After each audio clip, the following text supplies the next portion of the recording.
And now he's really complaining that he cannot sleep.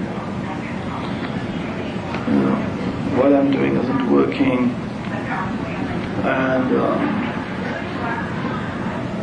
he has to cancel the day, cancel rehearsal, everything's going to be thrown back, and we have very little time to take a show to England. And at that time he said, I'd like to have some milk. Milk? And about what time was this?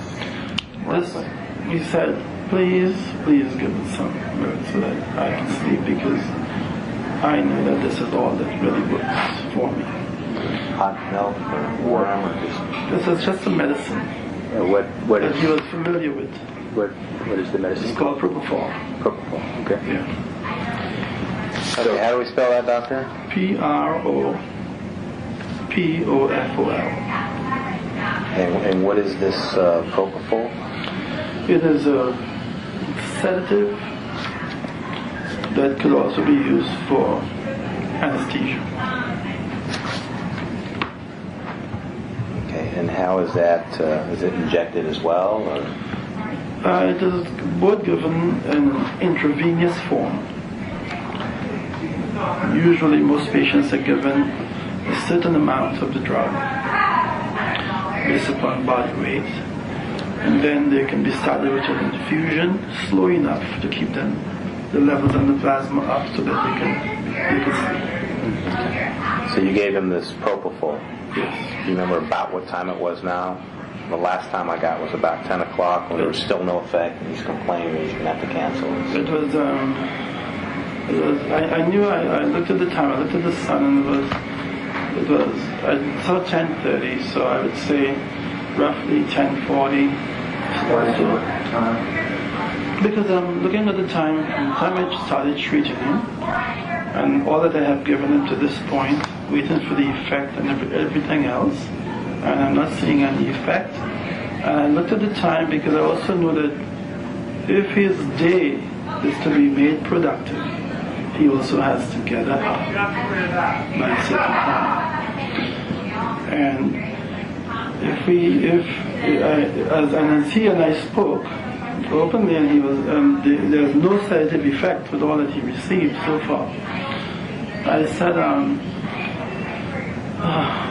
if you got propofol now, which of course he referred to as the milk, how much time, how much sleep you expect to have? You're going to be needing to be up no later than noon.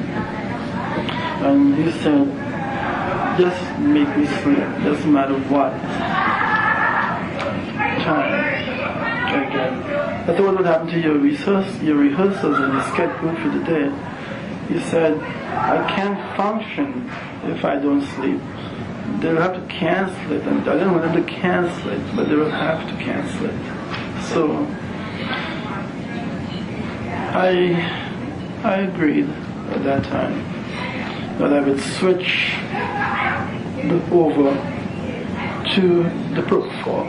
This is the first time now that you're using this? First time, yes. And I would give him a small amount that would help him to sleep, and then see if the effect would be there. How much did you administer initially? 25 milligrams. Okay. And again, this is approximately 10:40 now, give or take. Well, by 10:40 we have discussed that nothing is happening. So by the time I would draw it from the bottle, get it diluted, I had to dilute it, and usually I dilute it with lidocaine, Lidocaine, because it could be it burns the vessels in the sense of the side effect that causes it to burn. I'm sorry, you gave him how much now? 25 milligrams.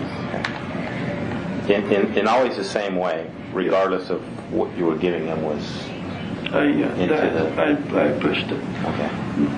Okay.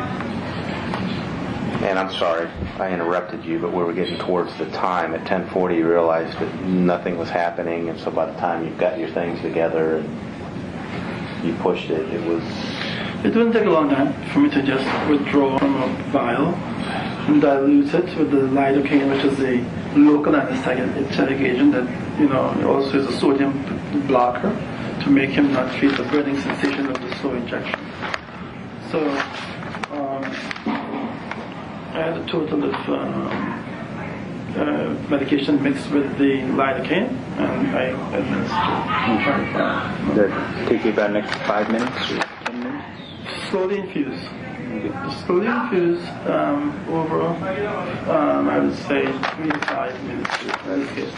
Because the effect is going very quickly. So we're looking like at 10:50-ish. Yeah. Yeah, the effect is going very quickly. So the effect is only lasts about 15 minutes.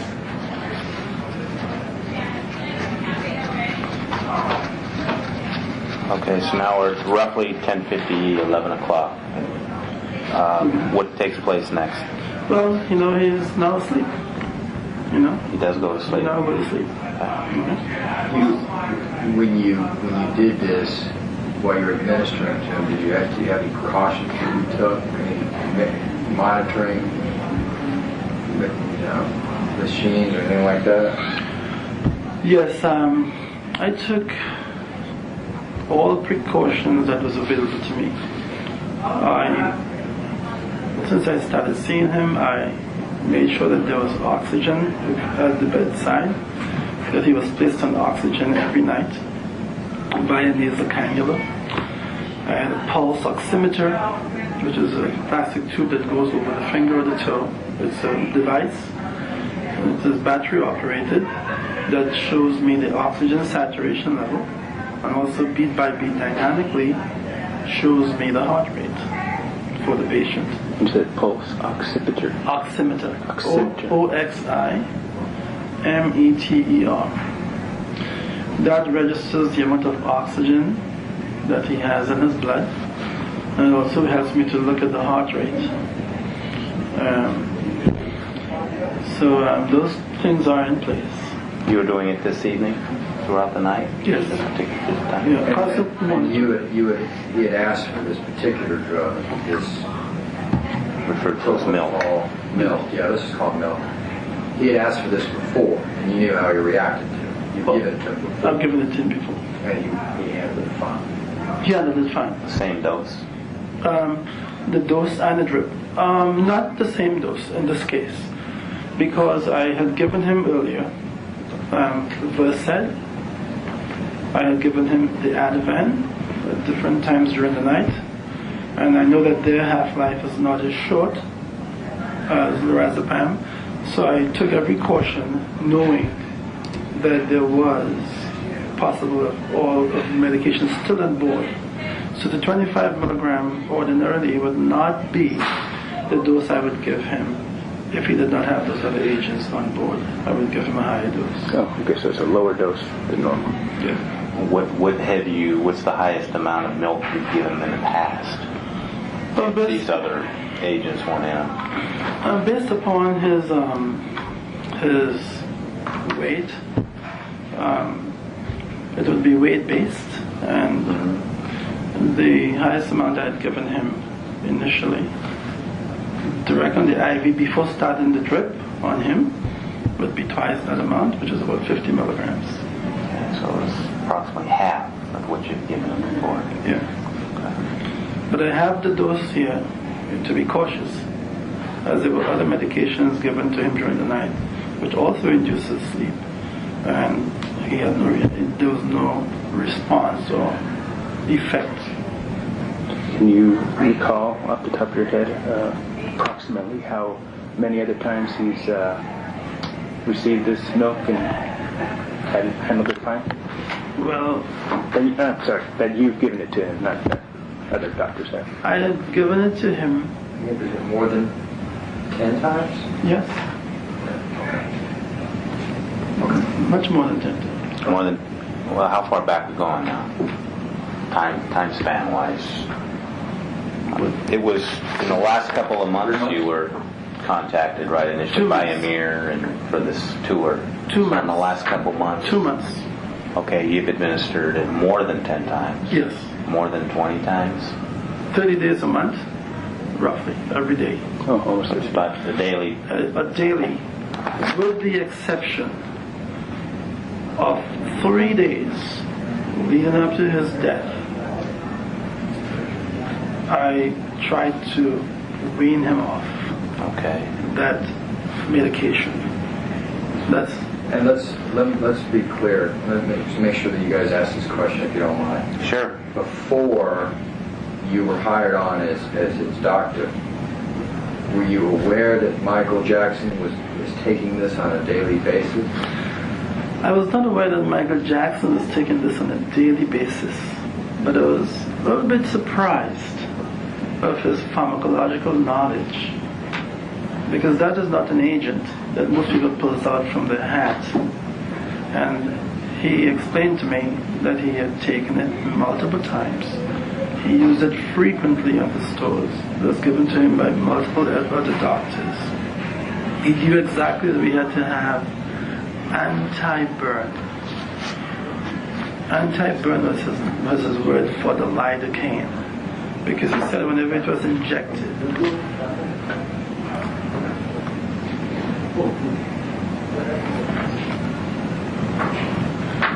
he called it anti-burn, which was the word for lidocaine, because he said whenever it was injected into him or it was running into him, infusing, it would set his limb or wherever on fire. And asked me if I ever had it, and I said no. And he said, well, I am just letting you know, without the anti-burn, it's really uncomfortable. So make sure that there is always a lot of that available. But he was speaking from a source of experience. And he also said that he'd used it in Germany and several other places. Never really truly disclosed the doctor's name. And that's something that you understood that was administered by a doctor, not Michael himself? Or could it? He never told me that he administered it himself, but he had said to me that the doctors allowed him to infuse it himself, and I refused him that opportunity. And he asked me, why did you want me to push it? I love to push it. It makes me feel medicine is great. I said, well, if I'm going to give you an agent that is going to put you to sleep immediately, and it can be so quick to act, I don't want to ever let you infuse such a substance when I'm present. I'll do that. So sorry about the other doctors who have done this. I would not. So I know what the answer to this question is, but just to that, I'm not assuming. The first time that milk was used on him, was it your idea or was it his idea? His. He knew how much to put in. He knew what it was. He knew how to inject it. He knew all that. Yes, and he knew that that was the only thing that worked for him. Now, I constantly cautioned him that it is an artificial way to go to sleep, and it'd be nice to get him back to a more physiological state. Like most people, when they work and they're tired, they fall asleep. And he'd ask me, he said, could you sleep like that? And I said, no doubt about it. Most people sleep. I do understand that children have a better sleeping habit for REM sleep than adults, and as we go older, we don't sleep as well and as long. And sometimes patients need a help sedative that they will use as needed. And that's okay. But I said to do this on the frequency, I tried to counsel him away from that. Do you happen to know, I'm sorry to interrupt, guys. That's fine. But, do you happen to know who his doctor was? Was any name given of a doctor before you were hired on? Yes. And mind you, he told me that there were a couple of doctors in Germany, and they would high-five each other and do different things based upon substances that he got. But prior to starting with him in May, he came to Vegas sometime in March or April.